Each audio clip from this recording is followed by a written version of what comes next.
What is your inner identity? Is it time to do some weeding in your personal garden so it truly reflects who you are and want to be? In today's podcast, occupational therapist and growth and mindset coach Landy Peek shares her knowledge on addressing the disconnection between our inner identity and building your dream practice. Hello, friends. This is Lynn Schulte, and you are listening to the Birth Healing Summit podcast. We are here for meaningful conversations that will transform the way you work with pregnant and postpartum clients. Whether it is a new perspective, tool, or technique, you'll be able to implement it into your practice today. I invite you to sit back, listen with an open mind, and grab the golden nugget today's guest has to offer. Now let's get started.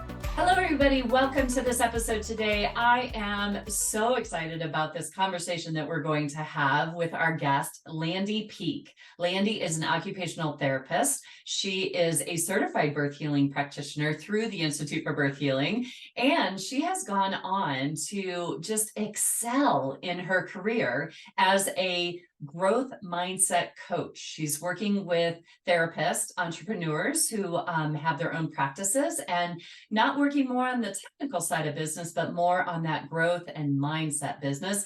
And today, welcome to the podcast, Landy. Oh, thank you for having me. I'm so excited to be here. Landy and I could talk for hours, and I know you guys hear me say that all the time with my guests, but Landy and I get so joyful when we just start discussing things. And the last time we were on the phone, I'm like, Landy, we need to do an episode.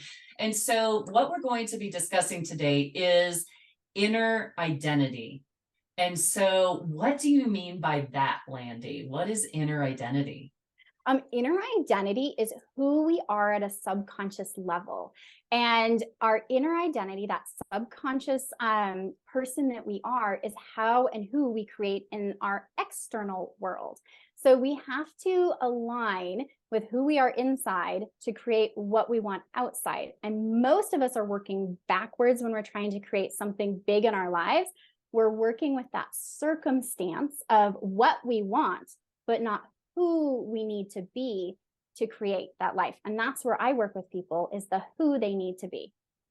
That I can so relate to this because it's been interesting. I've made some major shifts in my business lately, and I was not owning being the CEO of my business.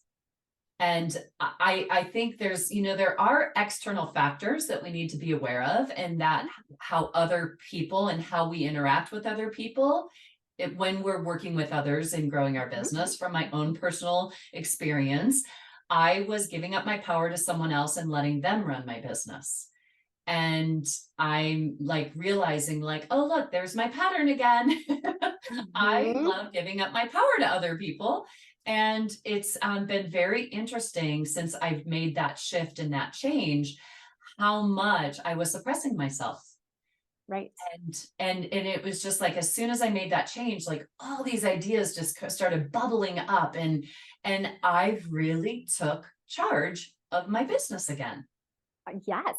And you stepped into being the CEO and having the inner identity of being a CEO, which is a completely different persona than being maybe just a business owner or an employee or just a therapist. I think a lot of us are therapists and then we try to run businesses, but we don't have the inner identity of a CEO. And a CEO has that money management, has the staff management, has the marketing. There's so many roles that we don't think about. Yes. And we have to step into that to be able to create whatever we want. And that includes personal life too. We have to have the inner identity to match and create what we want on the outside.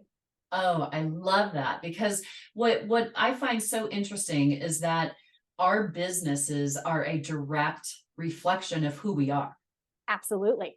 So if you're not getting the success that you want, or you know that you can achieve, it's because there's something inner going on with us. Is something inside of us that is preventing that from happening. Absolutely. It's our subconscious identity and our patterns, just like you talked about, which are subconscious. Like most of the time, we're not aware of these patterns, but we see the same results over and over in our life. And we start going, oh, I'm recreating this thing again. I gave up my power again.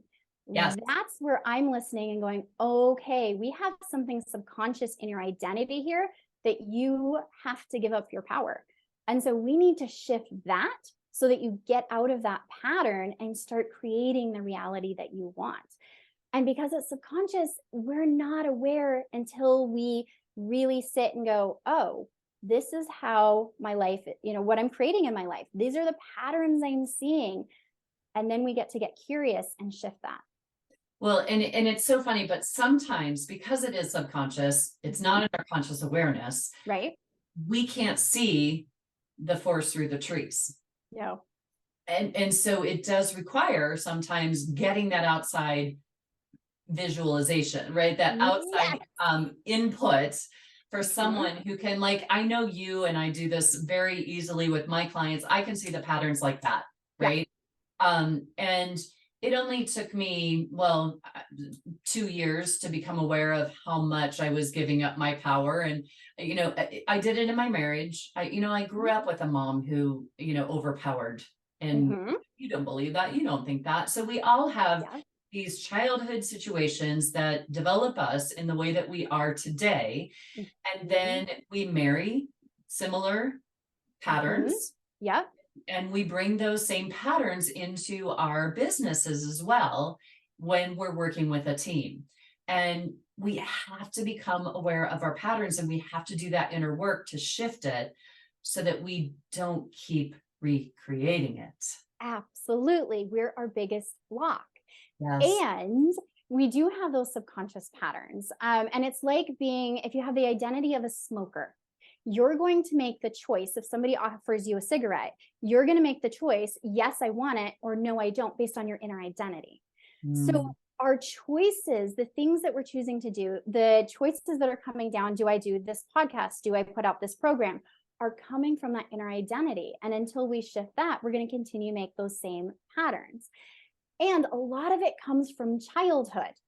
And so I always talk to my clients, and I got this from Emily Nagoski, who I can't remember which one of her books it was in, but it's We Have a Garden. And she used it around our sexual experiences, but it applies to all of our experiences. We're all born with a garden, and everybody in our life plants something in our garden as kids. Our parents and religion and media and doctors and peers and teachers, and it's all beliefs about ourselves.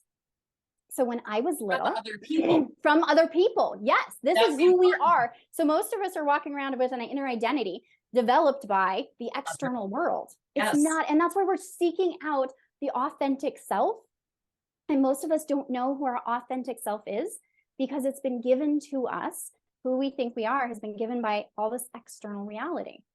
My parents were business owners, and I grew up in the back of, my dad was a veterinarian, in the back of his practice. My sister and I have our own little room with toys and all this fun stuff, but we were told to be quiet, to not be seen or not be heard.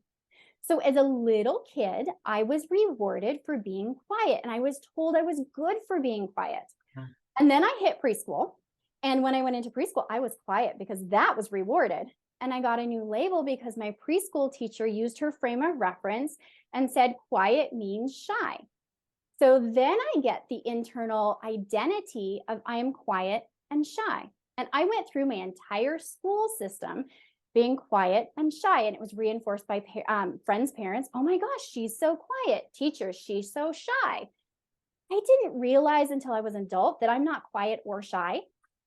But I had to go through that garden and say, oh my gosh, this is not aligning with me. It's not serving me. If I want to be a business owner, I can't be quiet or shy.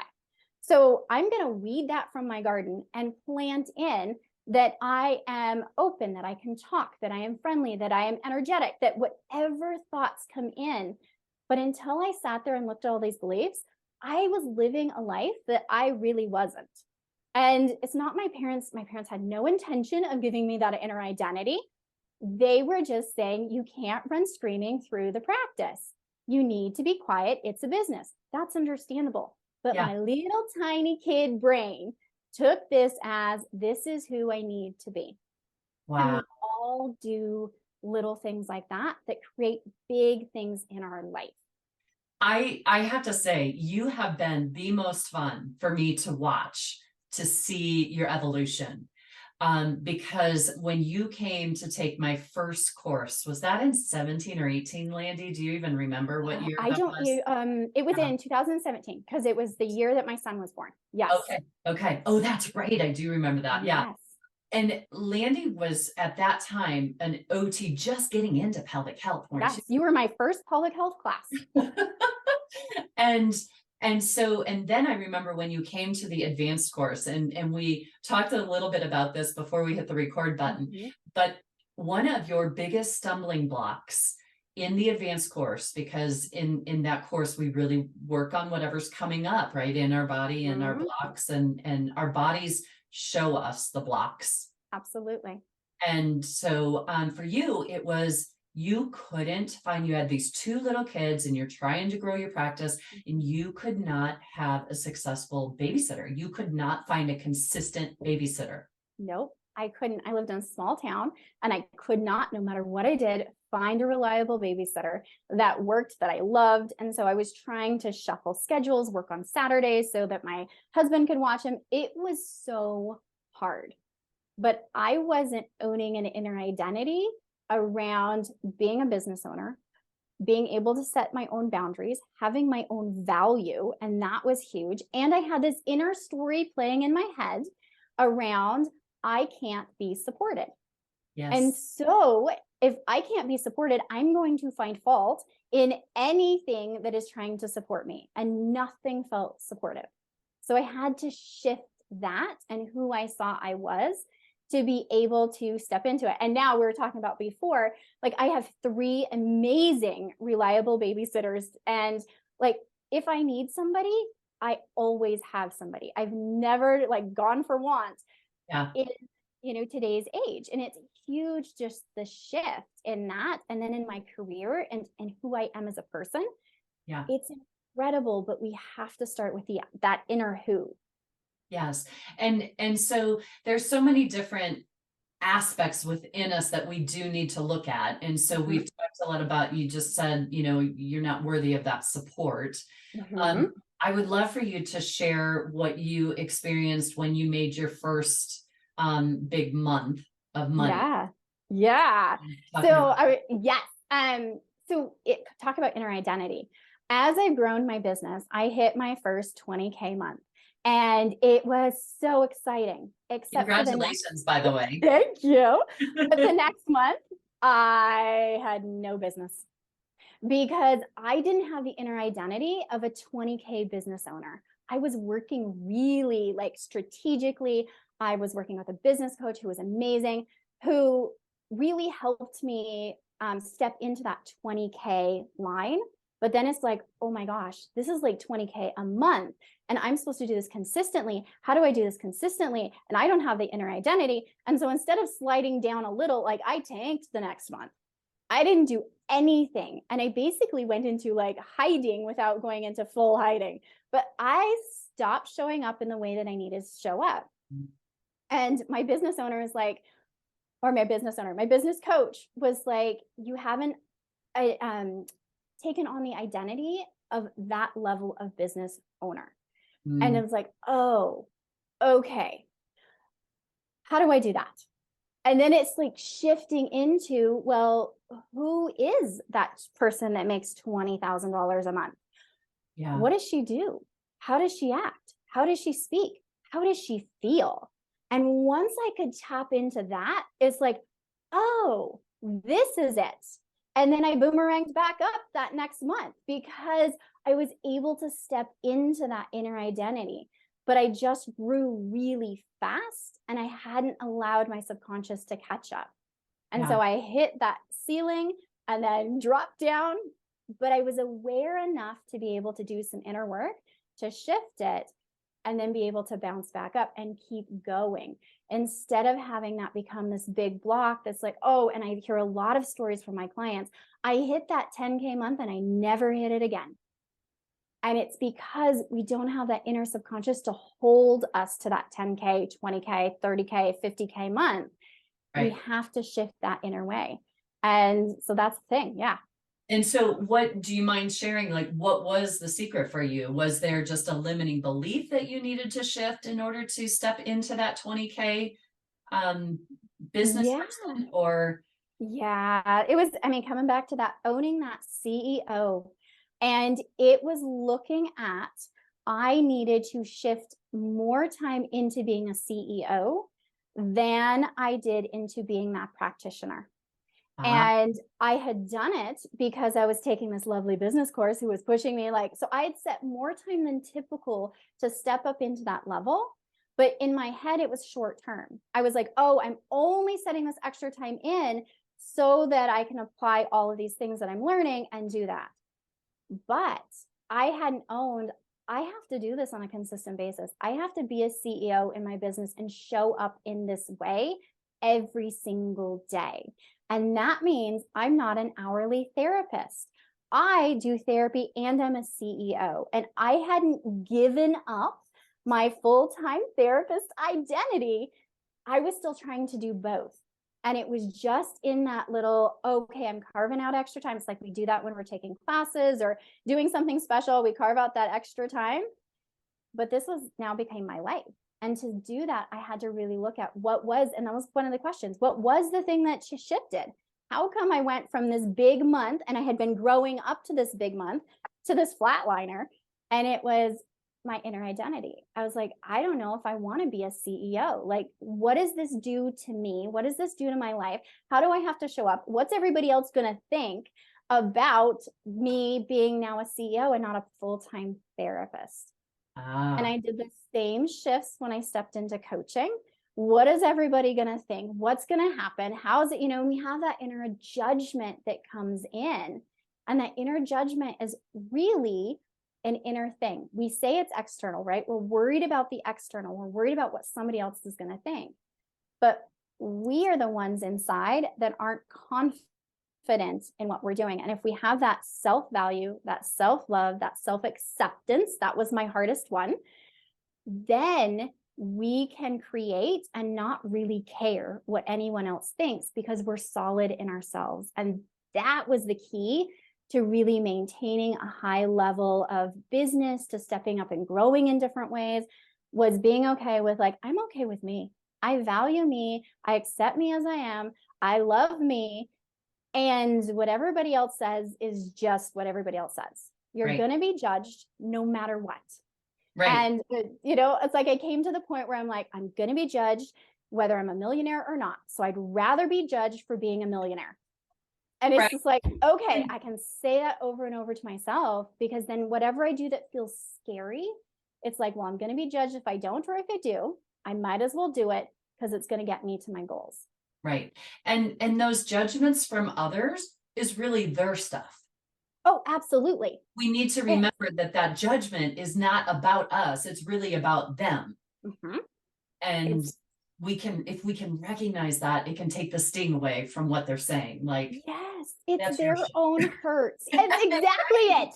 It is their own hurts. It's their own biases. It's their own stuff that has come in and they've been triggered in some way. Yeah, And they're coming out because they're triggered.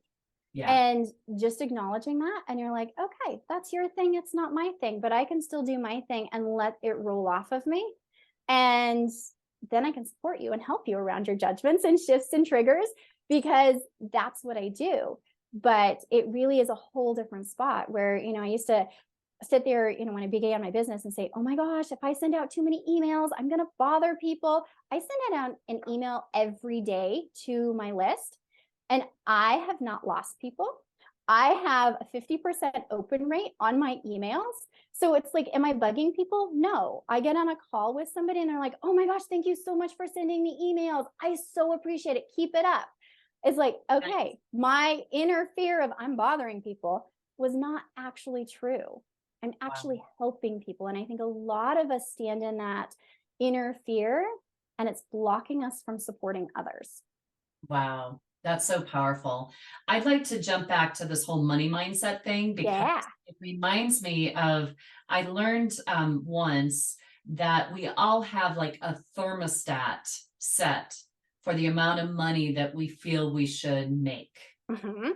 And some people's thermostats are set in the thousands and others are set in billions. Yes. If I hate to mention his name for some people, that Trump, Mhm. his thermostat is set in the billions, and he had billions and he lost billions and then he Yep. And he went back up bounced to back. billions again, right? So Mhm. like Yes. his thermostat is set at that level. Others have it in the millions, and other have it in the hundreds of thousands. Mhm. But you're not going to, you need to adjust your thermostat, which is really your money mindset, Mhm. or your inner Inner identity. identity as Mhm. I'm a millionaire. Yes, and that's it. Trump has that identity of I'm a millionaire, which is why he can lose it and he can make it, because he believes to the core of him he is a millionaire. And Yes. if you believe and you look at other famous people who have made a lot of money and then lost a lot of money, or you look at people that win the lotto, their Pottery. inner identity is not to that level. So you can make it, Use but it. you can't keep it Keep it. unless you have it at that inner identity.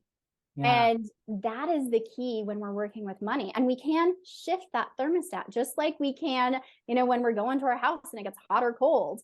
But Yeah. it takes some awareness of what are the thought blocks around money? How is money keeping you safe? How is money keeping you secure? And we're looking at what does money mean about you? And I find a lot of therapists have a hard time receiving that money. Just like I had a hard time receiving support, Yeah. we have a hard time receiving. And so it's really shifting. Why do I have a hard time receiving? What is going on there? You shift that and you can ask for it and you can receive it and you can keep it and you can spend it. And it's looking at, do I see myself as rich or do I see myself as poor? Amen, sister. And I love that you talk about the receiving, because I know you've taken my courses, and for anybody Mhm. listening who have taken my courses, especially the advanced piece, the bowl, the pelvic bowl, the Mhm. energy of the pelvic bowl shows you how you're showing up in the world. And Oh, that's why absolutely. it's so fun. So Tammy Lynn Kent's work, Wild Feminine, you can get the book and read it. The work that I do is based on that. And that left side, that left posterior side about receiving support, that's Mhm. where you are going to have blocks or issues in the left back part of your pelvic bowl if you go to visualize it. Mhm. And working on that and shifting that, it's magical. It is. It's It magical how it shifts and changes. It does. And as I've gone through my own work, when I first did that pelvic bowl in that first class of yours, I had missing, like there was a block missing on my left back side. And it was there for a long time. No matter what I did, here's this little space. It would get smaller and smaller. And I just did my pelvic bowl last night. And I was like, oh, wow, this is like really beautiful and whole and solid and complete, but Yeah. it's really shifting a lot of our inner stories, who Yeah. we are inside that inner identity, and all of the thought blocks that are coming on that we've picked up as we've just had experiences, those human lived experiences as kids and through. We've all picked up trauma at some point in our lives. And it really is, did that impact who we are and how we see ourselves, or was that just an event? Because trauma comes from our nervous system, our insides, not an event. And that's why I can go through something and you can go through something. I might walk away traumatized and you'll be completely fine. And you're like, how does this happen? It's Yeah. because my inner identity, my inner nervous system wasn't able to really process what went on. And I have to go through, complete that story, shift that so that I feel safe and complete and whole, reset my nervous system, and then go back. And then I can go through an event and not be triggered or have that trauma. Yeah. But it all comes back to what's going on inside. And being an entrepreneur is going to bring up all of the shit in your past existence. It's like being a mom. Like you are Amen. thrown out there. You're Yeah. going to be standing in front of people. You're going to be sharing your ideas. You're going to have all of the, oh my gosh, who do you think you are? Aren't you getting too big for your bridges? Well, look at their fancy pants. Like all of that kind of stuff comes out. That was all from my childhood.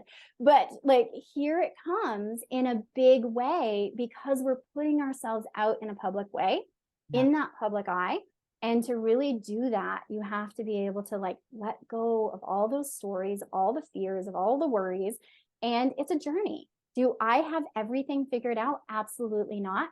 My next level, I'm going to have more shit come up because it always does. I'm just aware of it now. So instead of derailing me for a month, I'm like, oh, okay, here it is again. One of my favorite things is like, hello, fear, we meet again. And we go Yes. on. And it just becomes part of the pattern where I expect it to pop up in some way. I acknowledge it, I shift it, and I move on, and I don't let it derail me. Right. It's funny because I look back at my patterns, and it took me 2 years to get out of one relationship, and then it took me 6 months to get out of the other. And I'm like, go get her. Yes, exactly. Oh my gosh, absolutely. And Hey, let's celebrate that. I've done the same thing where Yeah. it's just like you see those patterns and it's not an overnight shift for a lot of us. Oh no. Sometimes it is, but a lot of us have like, oh, we've gotten better. We've gotten better. We've gotten better. When I was doing, first started my practice and I had, like, I'm going to charge this much for cash base because I'd been in share space before. Like, this feels so scary. Yeah. And I charged that. And then I was like, charged it a couple times. I'm like, this feels good. I'm going to bump it up $25. And this feels good. And then I'm going to bump it up a little bit Yeah.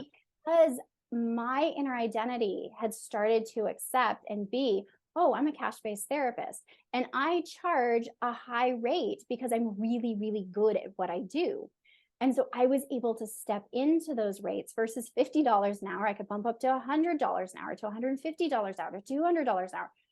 But I had to have the inner identity, or what I kept doing was I charge $150 an hour.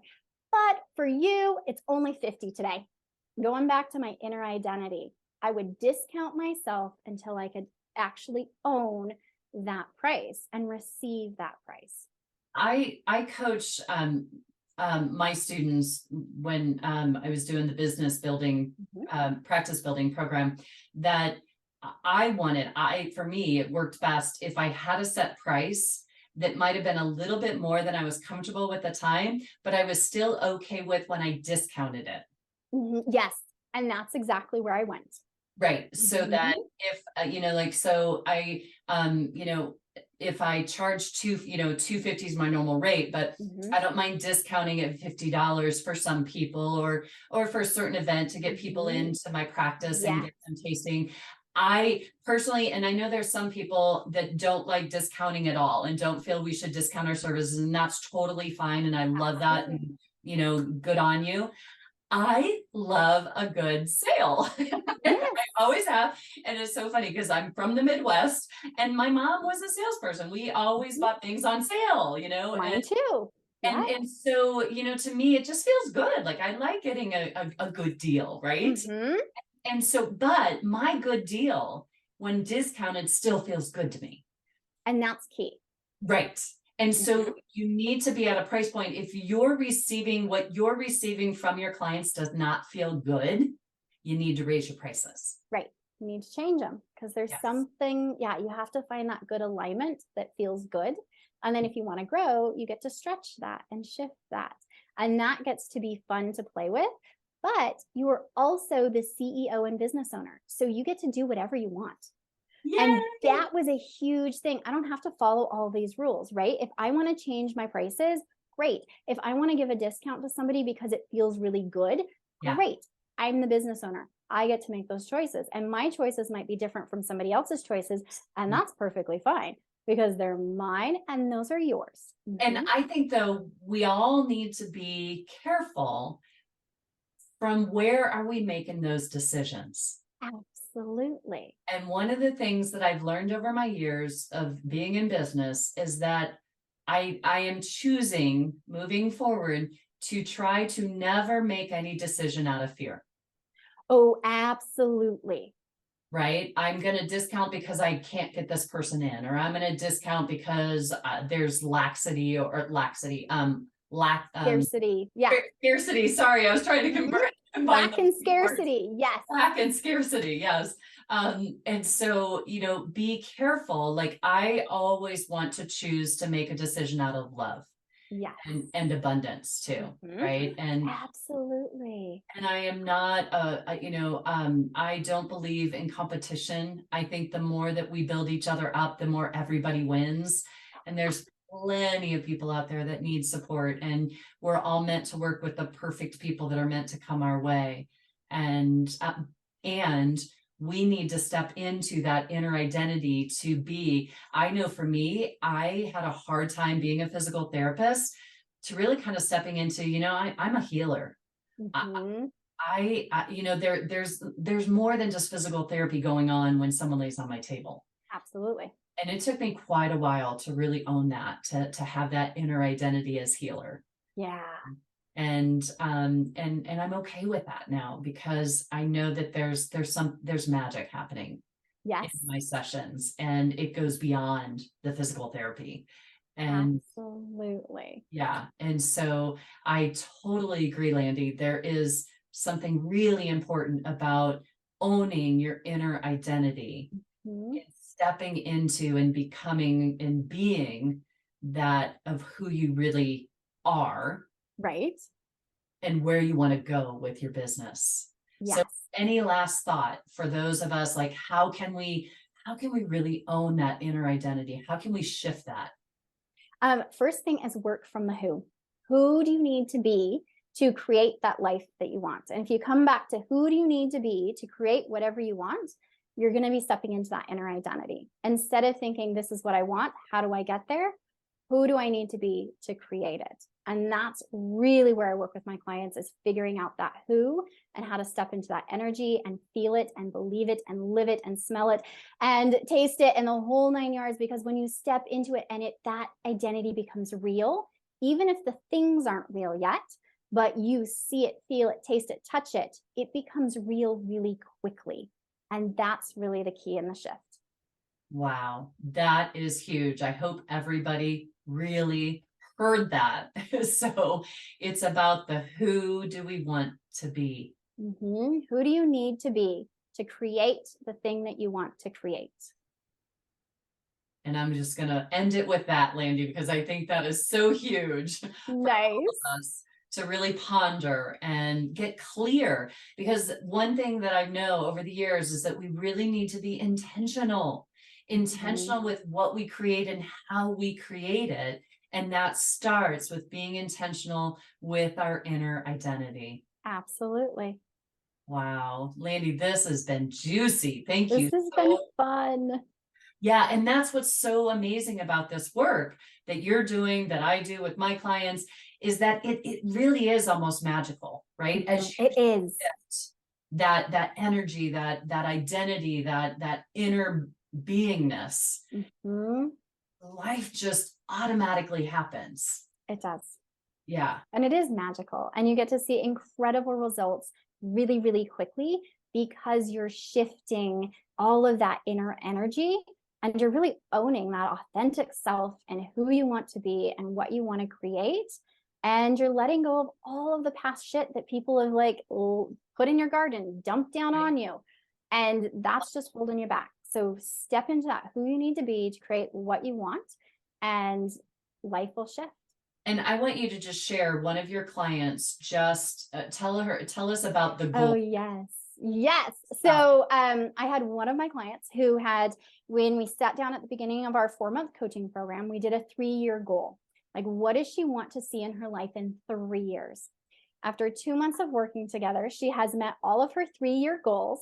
And we sat down the other day and she's like, okay, I've got to revamp everything because I've met the self-confidence, the self-love. I've created that coaching program and charged that $3,000 that I wanted to charge. And now I want more. So let's shift and figure out what we're going to do next. And it's fabulous. And that's the results that I'm seeing because we're starting with that who and skipping over all of the circumstances that you have to live by. It's like, no, I'm this person. I feel it, I live it, I breathe it, I see it. This is what I create, and here it is. So it's fantastic. Wow. Congratulations to both of you guys. That's just Thank you. amazing, amazing. And thank you for the work that you're doing. It's just been such an honor and a pleasure to see you just absolutely blossom into this amazing, amazing coach. Your journey over these last what is that, 6 years have Yeah. just been phenomenal, Landy. So Oh, thank you. job well done, my dear. So thank you. And thank you for sharing your wisdom with us today. And I hope everybody will really take the time to sit down and figure out, who do you need to be to get the results that you're looking for in your life. And I think we have another podcast episode coming on. I think we need to talk more about relationships next time, Landy. So Oh, fun. That would be awesome. we'll get that scheduled soon here. So, all right. Thank you, everybody, for listening in. And here is to more beautiful births and faster recoveries. Take care, everybody. Bye-bye. Bye. Today's podcast was brought to you by the Institute for Birth Healing. To discover more, visit instituteforbirthhealing.com. To claim $50 off of any online course, use coupon code podcast50 at checkout. Till next time, I'm Lynn Schulte, founder of the Institute for Birth Healing.